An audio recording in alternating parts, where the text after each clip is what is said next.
যে আপনারা ফোন করে করে সব ড্রাইভারদেরকে হুমকি দিচ্ছেন? এত ভয়? আমরা কোনো অশান্তি করতে আসিনি।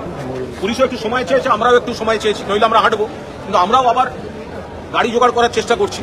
কিন্তু আমরা পুলিশকে আবার অনুরোধ করছি, স্বনির্বন্ধ অনুরোধ করছি এবং একজন নাগরিকের অধিকার নিয়ে অনুরোধ করছি যে এয়ারপোর্টে যখন আমাদের গাড়িগুলি ঢুকবে তখন যেন এখানে সব সুরক্ষিত, কিন্তু ওইখানে হুমকি দিয়ে গাড়ি ফেরত পাঠিয়ে দেওয়া, এই পলিটিক্সটা যেন না হয়।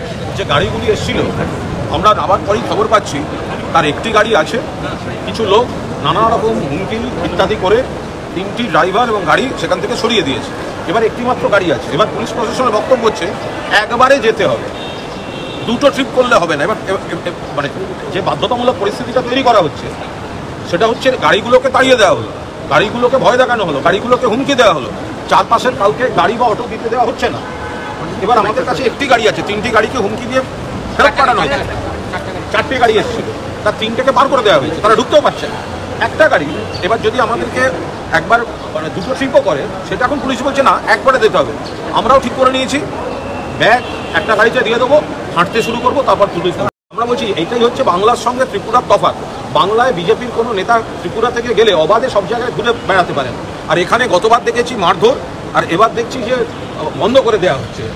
যে অফিসে ভাঙচুর হচ্ছে সেটা দেখতে এলে গাড়ি অটো স্ট্যান্ড যেতে চায়, আসতে দেবে না। গাড়ি এসে গেছে, তাদেরকে সরিয়ে তাড়িয়ে দেওয়া হয়েছে।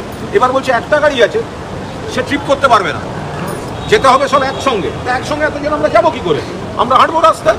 এবার বাকি পুলিশের দায়িত্ব, যদি এখানে বাকি কেউ মারধর করে সেটা তারপর দেখা যাবে, পুলিশ বুঝবে। গাড়ি পাওয়া যায় না, আমরা নিজেরা টাকা দিয়ে গাড়ি চাইছি, সেটাও পাচ্ছি না। এরপরে বিজেপির নেতারা পশ্চিমবঙ্গে গিয়ে বড় বড় ভাষণ দেয়। এর থেকে লজ্জার কথা আর হতে পারে না। পশ্চিমবঙ্গে আসুন, মমতা বন্দ্যোপাধ্যায়ের কাছ থেকে শিখে নিন কিভাবে সব ধর্মের মানুষ, সব বর্ণের মানুষ, সব পলিটিক্যাল মানুষকে কিভাবে আপ্যায়ন করতে হয়। পশ্চিমবঙ্গে এসে দেখে যান। এটা ত্রিপুরা স্টেট গভর্নমেন্ট এবং প্রশাসনের ফেলিয়ার যে আজকে 3জন সিটিং এমপি, একজন মিনিস্টার, একজন এক্স এমপি, একটা পার্টির ডেলিগেশনকে যারা নিজেদের অফিস ভাঙা হয়েছে বলে ভিজিট করতে এসছে, একটা 5-6 জনের ডেলিগেশন তাদের পার্টি অফিস ভাঙা হয়েছে বলে আপনাদের পশ্চিমবঙ্গে তো আপনারা 365 দিন ডেলিগেশন পাঠাচ্ছেন। আপনাদের ক্যাবিনেট মিনিস্টার থেকে শুরু করে ইউনিয়ন মিনিস্টার থেকে শুরু করে আপনাদের এমপি এমএলএ কেউ বাদ নেই। এবং গভর্নমেন্ট প্রতিনিয়ত তারা যাচ্ছে, গভর্নমেন্ট থেকে তাদেরকে প্রোটোকল দেওয়া হচ্ছে, প্রোটেকশন দেওয়া হচ্ছে। আপনাদের এত কিসের ভয়?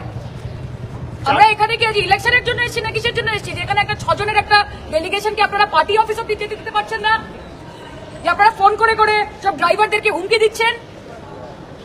এত ভয়? এটা থেকেই বোঝা যায় যে মমতা বন্দ্যোপাধ্যায় কত বড় লিডার, তার প্রভাব এবং প্রতাপ কতটা, এবং গণতন্ত্র পশ্চিমবঙ্গে কতটা।